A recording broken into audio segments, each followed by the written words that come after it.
Well, into business news, Crown Resorts has knocked back the offer from Blackstone.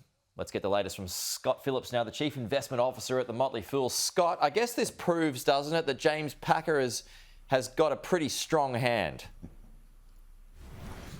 Peter, good morning. It is a remarkable way that the board has played this particular saga. Packer, the board, hard to know who's exactly doing what, but it has been a really, really impressive play so far. They waited until Star, of course, turned up with a potential alternative proposal, then knocked Blackstone back. Of course, early in the bid, they simply just refused to engage. They said, yep, we've acknowledged there's been an offer, we're not going to engage. And then yesterday saying they believe this particular bid at more than $12 now substantially undervalues, or materially undervalues, I think was the words they used, the company. That's a gutsy call because the shares have been trading a lot lower recently. But if the board plays it well and or James Packer, as you say, there could be real gains for Crown shareholders. The risk, of course, is they overplay that hand, to use the gambling analogy, and the bidders walk away. If that happens, unfortunately, we should expect the share price to fall, perhaps meaningfully. You get the feeling, though, don't you, Scott, that Star's feeling pretty confident about this? I think it is, and I think it makes some sense for all concerned. They can afford to simply pony up more in cash and or shares because they're going to get those synergies, to use the horribly overused corporate word. Yeah. If you're a private equity mob, you can take costs out, but you can't really combine it meaningfully in Australia. Blackstone do have international operations in the gambling business, of course. But yeah, I think Star is the likely, or most likely, winner out of this one. It does, though, only leave one at the table. That does weaken Crown's hand a little bit to get more out of Star, but it does seem like the most likely scenario moving forward. OK, let's go to travel. You had those interesting comments from the Virgin boss yesterday, Scott, basically saying that some people may die, but it will be way smaller than the flu. That's from Jane Herdlichka. Of course, it's in the airline's best interest to get planes going again. But what do you make of that specific comment that's got a lot of people riled up? Yeah, and look, to some degree, I think this is the challenge for the whole debate we're going to have as a country over the next 3, 6, 9, 12 months, is the country right now is not exactly sure where to go and what to do. The risk of, when do we reopen, how do we reopen, what does that look like? That's the key challenge. I think Herdlick is saying basically, look, we're going to have to reopen at some point. There is going to be effectively a human cost. I mean, that's the challenge in public policy is, either we stay closed forever, and even then we've got some leakage from hotel quarantine recently, or we reopen and accept that there is going to be some COVID come into the country.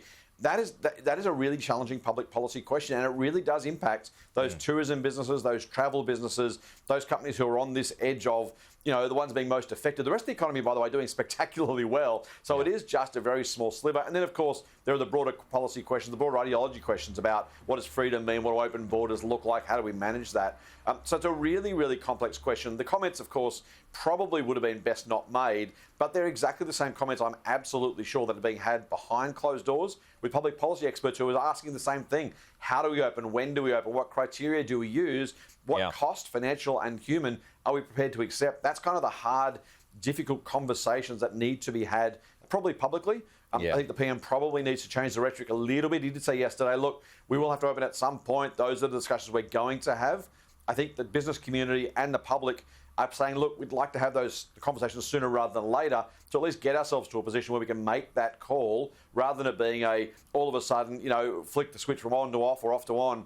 That rather know what we're going to do, how we're going to do it, when we're going to do it, or at least what conditions need to be and it's reasonable before too. We can open those borders again. It's reasonable too. Once people are vaccinated, to think, well, okay, we've had the vaccine now. Now what? Now when can we go? Or when can people come in? Right? I mean, I'm not sure what sort of a holiday it would be at the moment. If you go into a lot of countries around the world, it's not like it is here.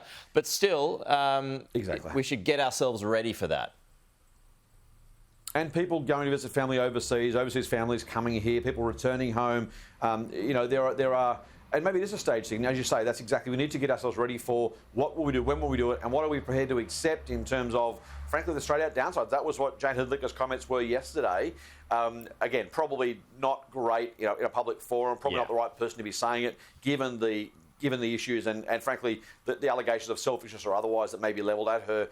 But again, it's not the wrong question. It may have been the wrong forum. Yeah, OK. I just love this Bitcoin story too, Scott, involving Elon Musk. So I mean, I think, and a lot of people do as well, I think he's manipulating the market here and making a ton of cash. But what do you make of what's going on, particularly the price of Bitcoin? He says he's not going to be using Bitcoin to be able to purchase Tesla products.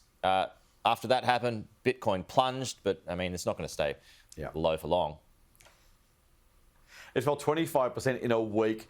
I've got to say, the headline for me probably is, if any asset can move by that sort of amount based on one person's tweets, you can assume there's a whole lot of sentiment in that asset price. Now, good or bad, up or down, I'm not going to forecast Bitcoin's price. I haven't invested. I've got a small $100 worth I bought 5 years ago just to have some skin in the game to follow along, basically as a financial commentator. But I'm not going to be buying or recommending Bitcoin as an asset. But it is, as you say, it is just fluctuating all over the place because no one knows how to value it, what to pay for it, how much it's worth. Right now, there are people yelling at their television, saying, you're an idiot, you don't know what you're talking about either way you should or you shouldn't buy it. It's just too hard to value. And as I said, when sentiment can push things around based on one man's tweets, yes, he's a smart guy, yes, he's a billionaire, so not just any old guy, but when it can move by that much in a week, you really do know there's just plenty of speculation going on. This is one for the lottery ticket crowd. It's not a serious investment, at least not yet. That's interesting, Scott, that you just sort of put a little bit in just from a professional sense, you can see how it's going.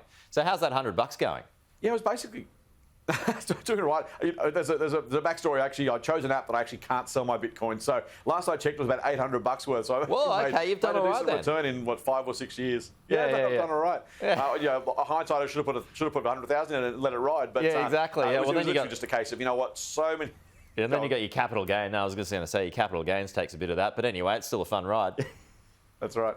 That's right. I mean, look, it was one of those things. Everyone wants to know what to do with it, how to do it, how it works, how easy or hard it was. So I literally just went, okay, I'll find an account, I'll sign up, buy the Bitcoin, and just let it ride. Just for the sake of going through the motions. There is a sense in finance, I think it's pretty right, that when you've got even a couple of shares in a company, or in this case, a couple of $100 worth of Bitcoin, it just means you pay a little bit more attention, you follow a little more closely, and you're probably closer to the issue. So I think that was basically why I did it. But as I said, that was $100 5 years ago. It's not an investment recommendation.